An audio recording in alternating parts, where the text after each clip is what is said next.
قبل مشاهدتك الفيديو لا تنسى الاشتراك في القناة بالضغط على زر الاشتراك وتفعيل زر خيار تنبيه الإشعارات ليصلك كل جديد.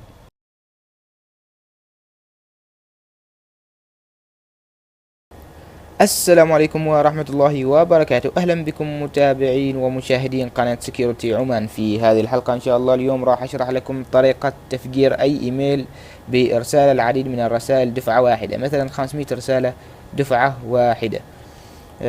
بس طبعا باستخدام الأداة ترتيب. شرحنا هذه الأداة في الفيديو السابق. إن كنت أول مرة تشاهد هذا الفيديو فقم بالرجوع إلى الفيديو السابق، راح تعرف كيف تقوم بتنزيل الأداة وتثبيتها.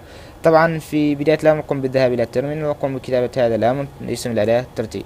راح تنتظر قليلا لحد ما تشتغل الأداة. طبعا شرحت في الفيديو السابق مثل ما قلت شرح عن هذه الأداة، كيف تقوم بتنزيل هذه الأداة وتثبيتها واستخدامها. بعد ما تشتغل عندك الأداة راح تكتب هنا الأمر help، راح تجي هنا وتختار الإيميل. بعد ذلك راح تكتب هنا إيميل الضحية. راح أكتب أنا إيميل على سبيل المثال.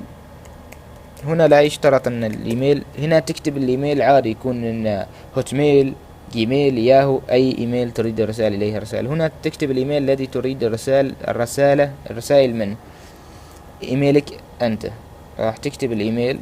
طبعا هنا يشترط الإيميل يكون جيميل. راح تضغط انتر. هنا راح تكتب باسورد. طبعا ما راح يظهر الباسورد، بس راح تكتب وتضغط انتر. راح هو يشيك عليه الحين وراح يقبل. خلاص الحين راح يقول لك هنا السبجكت، العنوان الرسالة مثلا تيست. هنا راح تكتب الكلام اللي يكون في الرسالة، مثلا راح اكتب this is test for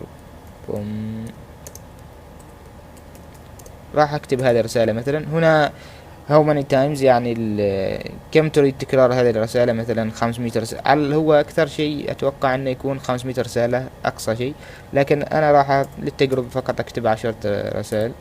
راح تضغط انتر. راح تنتظر قليلا. الحين راح يقوم بارسال رسائل. مثل ما تلاحظوا هنا الحين يقولك سكسس، نجح في ارسال رسائل. راح نروح الايميل ونشيك على الايميل.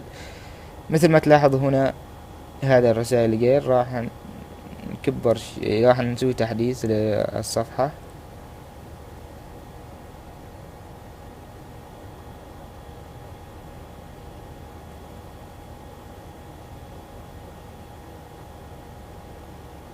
مثل ما تلاحظوا الحين فتح عنا. راح نجي هنا البريد الإلكتروني غير هام.